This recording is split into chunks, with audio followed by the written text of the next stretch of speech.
अलीगढ़ से। स्वामी जी, आपके आध्यात्मिक विचारों से अभिभूत हूँ। यूट्यूब पर आपके विचारों से जुड़ा हुआ हूँ। डॉक्टर होने के नाते आपकी शारीरिक स्थिति को समझता हूँ। इस बीमारी के साथ आप जो ये कार्य कर रहे हैं वो अविस्मरणीय है। मेरा आपको छत छत नमन। महाराज जी, मेरा प्रश्न है कि भाग्य और पुरुषार्थ में क्या अंतर है? इनमें कौन बड़ा? क्या ये आपस में जुड़े हुए हैं? क्या पुरुषार्थ से मुक्ति का द्वार खुल सकता है? हाँ, पुरुषार्थ बहुत प्रबल चीज है, पर लौकिक कार्यों में पुरुषार्थ उतना प्रबल नहीं है। प्रारब्ध जोर का होता है। जैसे आपने बहुत अच्छी पढ़ाई की, डिग्री प्राप्त की, लेकिन आपके भाग्य में सांसारिक सुख नहीं बधा है, तो आपको नौकरी नहीं मिलेगी, आपकी डिग्री की कोई मान्यता नहीं मानी जाएगी। आप अच्छा व्यापार कर रहे हैं करोड़ों रुपए लगाकर, लेकिन आपका प्रारब्ध बुरा है, भाग्य बुरा है, तो पुरुषार्थ हुआ व्यापार और प्रारब्ध हुआ भाग्य आपका, वो आपको गिरा देगा, करोड़ों की हानि हो जाएगी, लाभ नहीं मिलेगा। प्रारब्ध अच्छा है, आप ज्यादा पढ़े लिखे नहीं हो लेकिन आप बहुत धन कमा रहे हो। प्रारब्ध अच्छा, करोड़ों रुपए लोग कमा रहे हैं, प्रारब्ध बढ़िया है। और ऐसे हम आपको दिखाएं जो डिग्री लिए हैं कोई किसी काम में नहीं आ रहे हैं, तो कहीं इस लौकिक क्षेत्र में प्रारब्ध जोरदार होता है। देखो, प्रारब्ध के अनुसार हम जन्म लिए, हमें रूप मिला, हमें वैसे ही माता पिता मिले, वैसे प्रॉपर्टी वाले माता पिता मिले, नहीं तो हम अरब खरबपति के घर पैदा हो जाते, पर हमको हमारे प्रारब्ध के अनुसार मिला है। अब पुरुषार्थ जो जोर का होता है वो भजन होता है, लौकिक पुरुषार्थ जोर का नहीं होता है कि आप चाहे जितना व्यापार कर लो, हर कदम पे घाटा। अगर प्रारब्ध बुरा है ना तो हर कदम पे आपको गिराएगा वो, और अगर भजन कर लिए तो प्रारब्ध को रौंद दोगे, क्योंकि पूर्व का शुभ और अशुभ कर्म ही इस जन्म का प्रारब्ध बनता है आकर के। शुभ हुआ तो सुख मिलता है, अशुभ हुआ तो दुख मिलता है। और अगर हम भजन कर ले गए डट के, ये प्रारब्ध को मिटा देगा, ये पूर्व के संचित कर्म को भस्म कर देगा। पर भजन करना कठिन है। देखो, भगवान का नाम निरंतर रटना देखो आप कितना कठिन है। मन के द्वारा एकाग्र होकर एक नाम में 1 घंटा कोई रोक ले अपने मन को, हम उसे बहादुर माने। 1 घंटे किसी एक नाम पर, हमारी बात को समझा जाए, जैसे राम, 1 घंटे राम नाम से मन नहीं हटना चाहिए। करके देखो, 5 मिनट नहीं टिकोगे।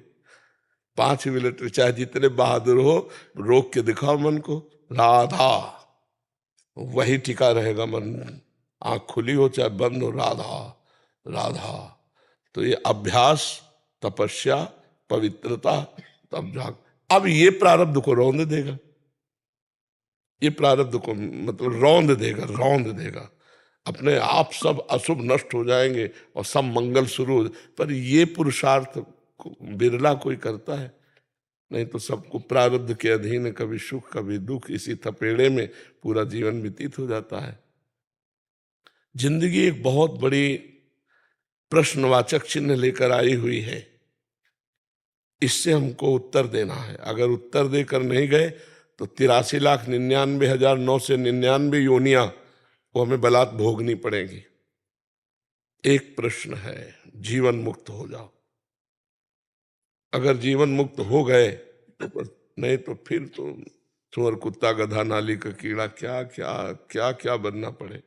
इसलिए बड़े भाग मानुष तन पावा, सुर दुर्लभ सदग्रंथन गावा, साधन धाम मोक्ष कर द्वारा, पाई न जे परलोक समारा, सो परत्र दुख पावई, सिर धुनि धुनि पछताए, काल ही कर्म ईश्वर मिथ्या दोष लगाए।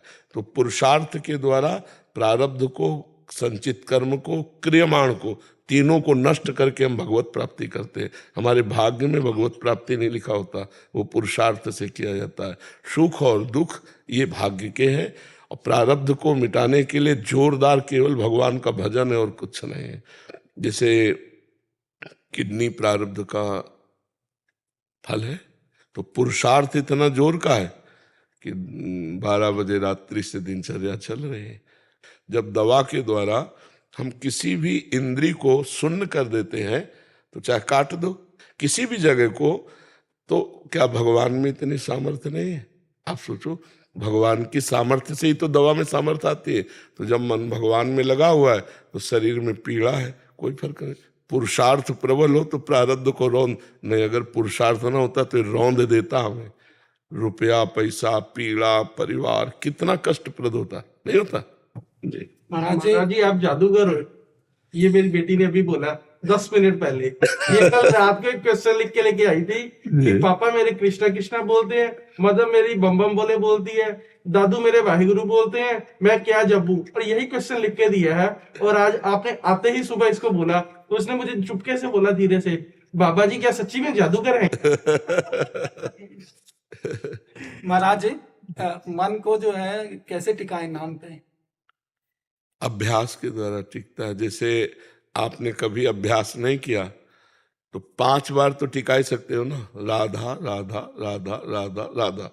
अब ये जाएगा, फिर ले आओ, फिर 5 बार टिकाओ, फिर जाएगा, फिर लाओ। तो अभ्यास योग युक्तेन चेतसा नान्यगामिना।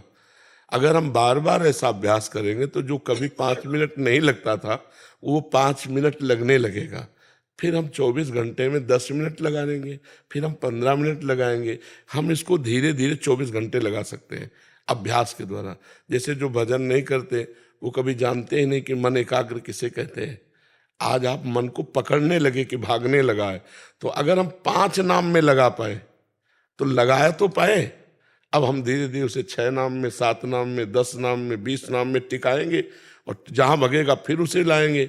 बार बार गए हुए मन को किसी वस्तु व्यक्ति स्थान में ही जाएगा, वहां से हटाकर अपने लक्ष्य में लगाना, इसे अभ्यास कहते हैं। अभ्यास के द्वारा हम मन को अधीन कर सकते हैं।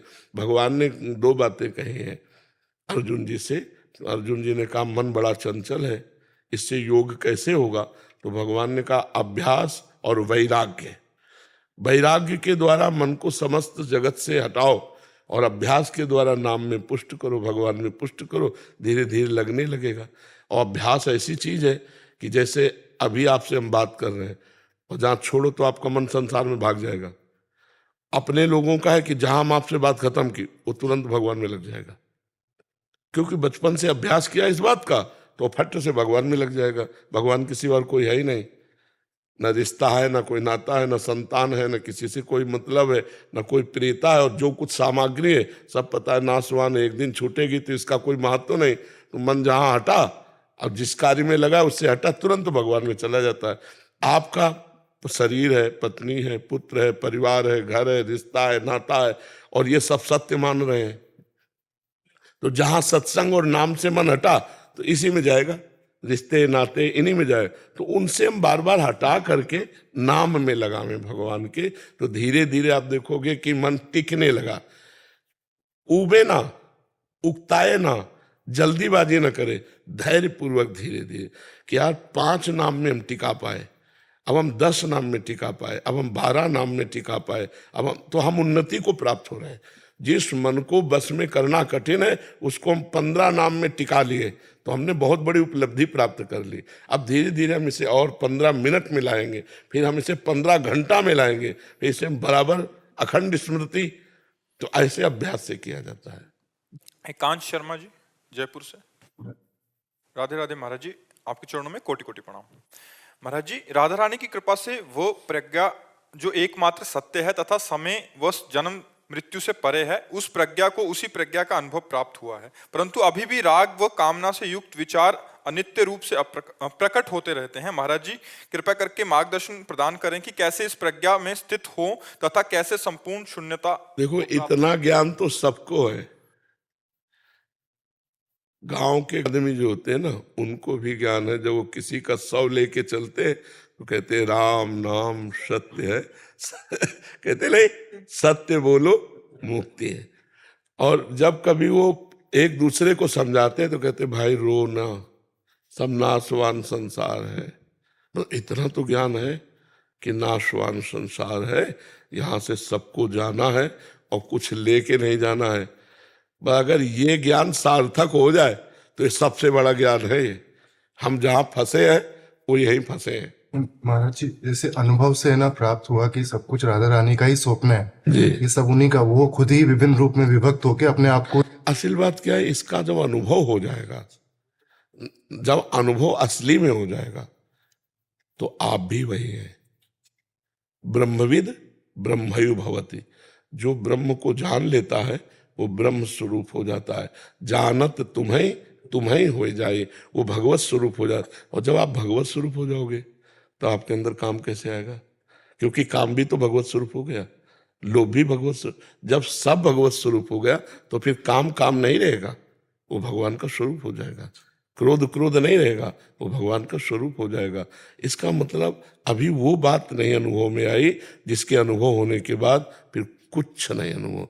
ब्रह्मभूता प्रसन्नात्मा न सोचति न कांक्षति समा सर्वेषु भूतेषु मद भक्तिम लभते पराम।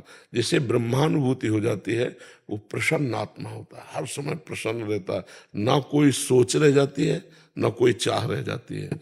महाराज जी, बहुत समय ऐसा ही रहता है कि शून्य रहता है, कोई विचार नहीं रहता, और शरीर से परे ना पूरा जैसे एक असल बात क्या है कि एक बार अनुभूति हो गई तो ये सदा बढ़ती रहती है, घटती नहीं। बहुत बढ़ रही है महाराज जी। पिछले 2-3 साल पहले हुआ था, फिर और चीजें। नहीं, इसके बाद ये रह नहीं जाएगा। लेकिन वही कभी कभी है ना, कामना के या राग के विचार है ना, अभी भी जैसे वही सवाल है कि इतनी प्रज्ञा के अनुभव के बाद भी कैसे वो अभी पीतल और सोना दोनों लगभग लगभग दिखाई देते हैं, पर जब जौहरी के पास जाएंगे ना तो समझ में आएगा कि पीतल का दाम क्या है और सोने का दाम क्या है।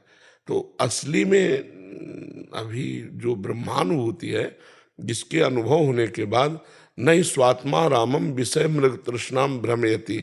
जैसे भुना हुआ गेहूं, उबला हुआ गेहूं और सादा गेहूं मिला दो और खेत में फेंक दो, तो जो सादा गेहूं है वो जगेगा, लेकिन भुने हुए गेहूं पे अंकुरण नहीं आएगा। तो जिससे ब्रह्मानुभूति हो जाती है उसमें अंकुरण नहीं होता। ऊसर बरसई तरण नहीं जामा संत हृदय जिम उपज न कामा। अभी आपने अपने बुद्धि के विषय को जाना है, लेकिन बुद्धि जिससे प्रकाशित होती है, हाँ, जिस समय वो अनुभव में आएगा ना, जिससे प्रज्ञा प्रकाशित होती है, आपने अपनी प्रज्ञा के विषय को जाना है, लेकिन जो प्रज्ञा का प्रकाशक है उसको नहीं जाना। अगर वो जान लो तो फिर जैसे देखो, आपको ऑपरेशन करके बताते हैं कि आपको क्या अनुभव हुआ है। आपको ये भान है जब काम आता है कि मैं पुरुष हूं, भान होता है ना। जब आपको कोई भी वस्तु खाने पीने की कुछ भी इच्छा जागृत होती है, या देख करके या सोच करके या पढ़ करके, उस समय आप रसेंद्री से उस वस्तु का भोग करना चाहते हैं ना, आप भोगता है ना। हाँ, पर उसी समय कुछ पीछे है जो साफ उसको देख रहा है कि ये अनित्य है, ये आ रहा है और ये चला जाएगा, ये सत्य नहीं है। सत्य वो है जो हमेशा यहाँ पर स्थित है। नहीं आ क्यों रहा है? हाँ, बस वही कि कुछ नहीं, कुछ नहीं आना चाहिए, केवल ब्रह्म आना चाहिए। हर वस्तु व्यक्ति स्थान सर्वम खलमिदम ब्रह्म ने नानास्ति किंचन, ने नानास्ति किंचन, किंचन मातृष ब्रह्मानुभूति महापुरुष के सामने कुछ और नहीं होता। न वस्तु न व्यक्ति न स्थान, सर्वम खलमिदम ब्रह्म। बहुनाम जन्म नावंते ज्ञानवान माम प्रपद्यते वासुदेवा सर्वमिति सा महात्मा सुदुर्लभा। जिसको सब कुछ वासुदेव दिखाई दे रहा है तो सब कुछ में कुछ बचा ही नहीं। वासुदेव ही भोगता है और वासुदेव ही भोग है और वासुदेव ही भोग्य है। मतलब सब उसी समझ। धीरे धीरे अभ्यास बढ़ाओ और असली अनुभूति में पहुंचो। आपका जो स्वरूप है वो ब्रह्म स्वरूप है। सर्वम खलमिदम ब्रह्म। नाम जप जरूर करते रहिएगा। नाम जप करते जिस सांस पे पहले ध्यान करता था, अभी फिर नाम जप भी शुरू। हाँ, नाम जप करते रहिए। तो आप अगर ध्यान नहीं, हम तो राधा राधा राधा राधा। जैसे आपने बोला है कि सब कुछ छोड़ दो, जितना हो सकता था उतना किया, पर एक प्रभु की फिर कहते हैं ना कि वो खींच लेते हैं, तो उससे बड़ा क्या। हमारी प्रार्थना मानो राधा राधा राधा राधा राधा नाम। जैसे श्वास चढ़ रही तो जितना अधिक जप सको उतार, और वो भी ये क्रिया हो रही है, आप नहीं कर रहे। ये भी एक क्रिया हो रही है, आप नहीं कर रहे हैं। फिर आप स्थूल शरीर से अलग हैं। जब काम आवे तो आपको चिंतन करना है, ये ढांचा है, मैं नहीं। इस ढांचे पे काम आया है, मेरे पे नहीं। जब आपको कोई खान पान विषय, रसेंद्री का विषय, रूप आदि विषय, नेत्रेंद्री का विषय, मेरा विषय नहीं। शब्द स्पर्श रूप रसगंध ये मेरा विषय नहीं है, ये प्रकृति का विषय, और ये सब प्रकृति है। मैं परमात्मा स्वरूप हूँ, मैं इनका साक्षी हूँ, मैं इनका दृष्टा हूँ, ये उसी भाव से तत्काल मिटते चले जाएंगे। और आप एक अलग, आपने ही अपने को इसमें मिलाया है, आपको ही से अपने से अलग करना है। तो खाता हुआ, पीता हुआ, भोगता हुआ, देखता हुआ, चलता हुआ भी कुछ नहीं करता, भोग रहा है फिर भी नहीं कर रहा, दूसरा नहीं जानेगा। देखता हुआ भी नहीं देख रहा, सुनता हुआ भी नहीं सुन रहा, भोगता हुआ भी नहीं भोग रहा है। स्वाभाविक एक प्रक्रिया चल रही, जैसे गाड़ी का चाबी से गाड़ी बंद कर दी और ढलान में छोड़ दी, तो बिना पेट्रोल के चल रहे, बिना कर्ता के जीवन चल रहा है। वो कर्ता साक्षी में गुणानुगुण वर्तन्ते मनुष्या पार्थ सर्वसा, गुणों के अनुसार उसका शरीर चल रहा है। भोजन सामने आ गया तो अनिच्छा भाव से भोजन पा रहा है, भूख मिट रही है, लेकिन उसकी वो नहीं पा रहा है, उसकी कोई उसमें सोच विचार क्रिया, हाँ ऐसा धीरे धीरे धीरे धीरे, हाँ धीरे धीरे, हाँ नहीं, बहुत सुंदर है और बड़ा दुर्लभ विषय है ये, भगवान की कृपा से मिला है। और इसे और आगे बढ़ाते चले जाओ, जब वो पूर्णता आ जाएगी ना तो फिर हाँ वो एक और अलग चीज क्या है कि हम अगर अल्प सुख में टिक जाएंगे ना तो भूमा सुख को नहीं प्राप्त कर पाएंगे। अल्प सुख सत्य होने पर भी हम उसे झाड़ू लगाते हैं कि नहीं, हम अपने सुख तक पहुंचे। जहाँ सुख समुद्र है, छोटे मोटे अंजुली से काम नहीं चलेगा, हम समुद्र का अवगाहन करें, है ना? हाँ वो है। डॉक्टर